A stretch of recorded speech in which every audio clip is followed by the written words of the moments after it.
developing ekonominya gitu. Jadi untuk masalah kesehatannya masih di nomor sekian. Itu ya itu opini aja sih sebenarnya. Kalau yang Mbak tahu itu tahu nggak berapa persen jadi bisa nggak memberikan hitung-hitungan kesehatan ini kalah sama bidang apa dalam persenan APBN itu? Yang jelas dia untuk segi ini ya, untuk pendidikan dia dialokasikan lebih tinggi dibandingkan kesehatan. Tapi sebenarnya fair enough lah, karena pendidikan itu juga termasuk hak asasi manusia gitu ya. Dan itu juga termasuk kalau pernah dengar namanya Millennium Development Goals atau MDG, ya kesehatan juga salah satu goal. Pendidikan juga salah satu goal di dalamnya. Cuman untuk apalagi yang selain pendidikan ya, saya juga kurang tahu. Angka kelahiran ibu hamil, yang kematian. Ada 8 ya. Dana kesehatan lebih rendah dari apa selain pendidikan. Misalnya mungkin untuk bangunan taman di kota begitu yang nggak penting itu, apakah ada yang mengalahkan bantuan kesehatan? Apa ya? Dan untuk investasi ekonomi kayak banyak sekali kan yang mengalahkan kesehatan. Iya. Dan juga untuk investasi ekonomi sekarang memang jadi prioritas pemerintahannya SBY ya. Jadi untuk kemiskinan, memacu pertumbuhan ekonomi itu lebih banyak dia. Apalah investasi apalah ngerti lah. Kalau memang seperti itu berarti dia lebih mementingkan ekonomi daripada kesehatan masyarakatnya. Ya itu memang kebijakan masing-masing pemimpin negara ya. Saya rasa mungkin ada diprioritaskan dulu, ada yang ditaruh nomor 2 dan nomor 3 gitu. Dulu kan kayak gitu kan. Karena kan sedang menghadapi krisis global juga kan kita sekarang gitu. Tapi itu ya, sangat disayangkan kalau kesehatan yang dimana kita ada 200 berapa juta? Hampir 40 juta.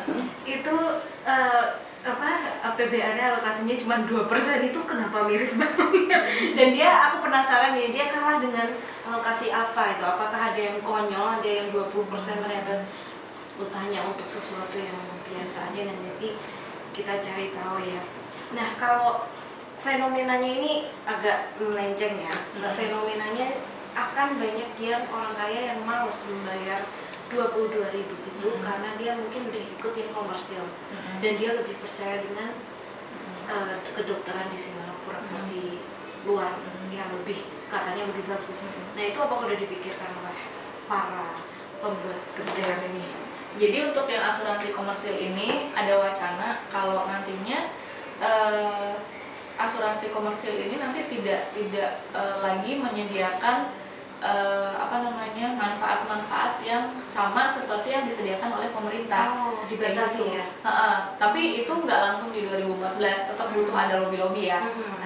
Nah, nanti ada istilahnya coordination of benefit. Jadi manfaat itu akan dikoordinasikan, di mana mungkin nanti manfaat yang tidak di-cover oleh pemerintah, nanti dia akan di-cover oleh asuransi komersil. Jadi kalau misalnya kita butuh kita butuh jaminan untuk kawat gigi gitu misalnya.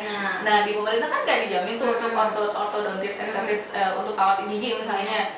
Nah, kita bisa cari asuransi komersil yang dia bisa cover untuk kawat gigi misalnya. Atau akomodasi di VVIP gitu misalnya, itu juga komersil ya. Ya, mungkin bisa aja. Jadi kalau yang dari pemerintah yang jam kesnas ya, jaminan kesehatan nasional nanti namanya. Itu yang penting-penting aja, yang berhubungan dengan nyawa yang vital gitu. Oke. Nah, itu gimana tuh kalau yang tadi ya fenomenanya orang Singapura itu ya? Sebenarnya tuh dokter Indonesia tuh kenapa sih kok sampai pada pengen kesini? Saya sih sebenarnya juga lebih percaya di Singapura sih, Mbak. Karena banyak sekali masalah di Indonesia ini yang bikin saya juga punya pengalaman buruk gitu. Nah, itu gimana kalau menurut? Jadi kayak ada krisis